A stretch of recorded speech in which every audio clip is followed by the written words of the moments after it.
While everyone's out there chasing the next big tech startup, there's this hidden world of wealth being built in the most, unglamorous places you can imagine.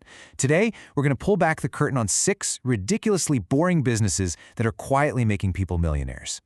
Think about that for a second. While all the headlines are focused on flashy tech and crazy innovations, there are people, right now, making an absolute fortune from the stuff we just throw away. It's this quiet, parallel economy that thrives on the things we'd rather not think about. And that's the million-dollar question, isn't it? What is their secret? Let's dive in and figure out what they know by looking at the simple, sometimes tedious, but incredibly profitable businesses that are making people rich behind the scenes. Okay, but before we get to the how, we really have to understand the why. To even see the opportunity in these boring businesses, we first have to bust the myth of what a glamorous entrepreneur is supposed to look like. Yeah, you know the stereotype, right? The tech genius in a hoodie, living on coffee and venture capital, dreaming of a billion-dollar exit. That's the story we're sold over and over again, that wealth only comes from massive disruption and making headlines. So, the myth is all about high risk, high drama, trend-chasing disruption. But the reality we're exploring today, it's the total opposite. It's about low risks consistency, solving real, evergreen needs, and building wealth through predictable, high-profit models. All right, let's get into our first category, what I like to call automated profit machines. These are the kinds of businesses that are literally designed to make money for you, even when you're sleeping. And let's start with the humble vending machine. There's this fantastic story about an accountant who was just miserable at his job. So he decided to try something that had absolutely nothing to do with spreadsheets. And here's where the magic really happens: scale. He started with just one machine, right? Making a few $100 a month. But because the model is so simple and easy to repeat, he just kept adding more and more, turning a tiny side hustle into a massive operation. So what's the result of all that scaling?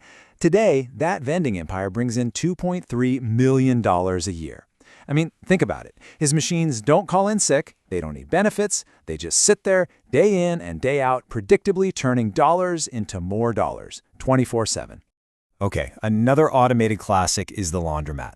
And this one thrives on a simple, unbreakable rule of life. People will always need clean clothes.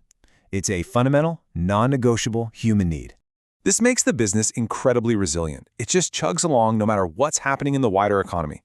During a recession, people still need clean clothes. During a pandemic, they especially need clean clothes. It's basically recession-proof, pandemic-proof, it's everything-proof. Now this brings us to our next category, where the profits get even bigger, because the work gets, a little dirtier. This is where you find absolute fortunes hidden in the jobs that nobody else really wants to do. It's a simple truth about us as people. We are hoarders. We buy stuff, we run out of space for our stuff, and then we pay someone else to store our stuff for us. From a business perspective, it's just a beautiful, simple model. You're basically monetizing human nature. And the profitability it's just astounding.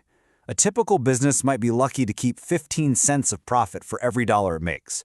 With self-storage, that number can be 50 cents. The overhead is just so low. You're renting out empty boxes, and people will often pay you for years at a time. All right, I told you we'd get here.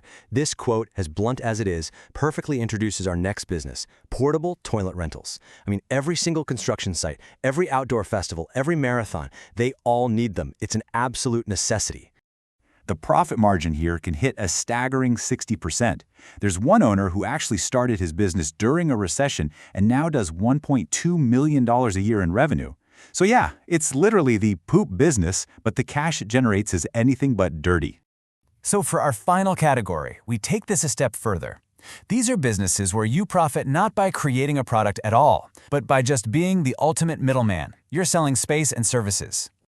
Seriously, it doesn't get any simpler than this. You own a flat piece of concrete, you paint some lines on it, and you charge people to temporarily use that space. Your product is literally nothing. It's empty air. Okay, check out this case study. About 20 years ago, an owner bought a simple plot of land for $800,000. That was his one-time, upfront investment. And today, that single lot generates $75,000 every single month. That's $900,000 a year from that one-time $800,000 investment. He makes his entire investment back every single year. It's a pure cash flow machine.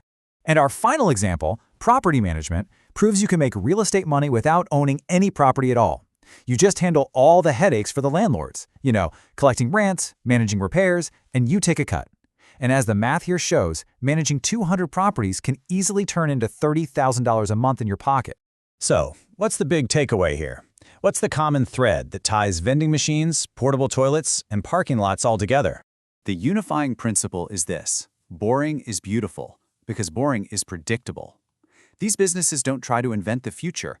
They just serve fundamental, timeless human needs. They don't require constant, stressful innovation. They have ridiculously high profit margins, and they can weather almost any economic storm. And that's really what it all comes down to, isn't it? These businesses work. We know they work. They've been quietly making people rich for decades. So the real question is about mindset. Are you willing to trade glamour for profit? Are you willing to be bored all the way to the bank? Thanks for tuning in.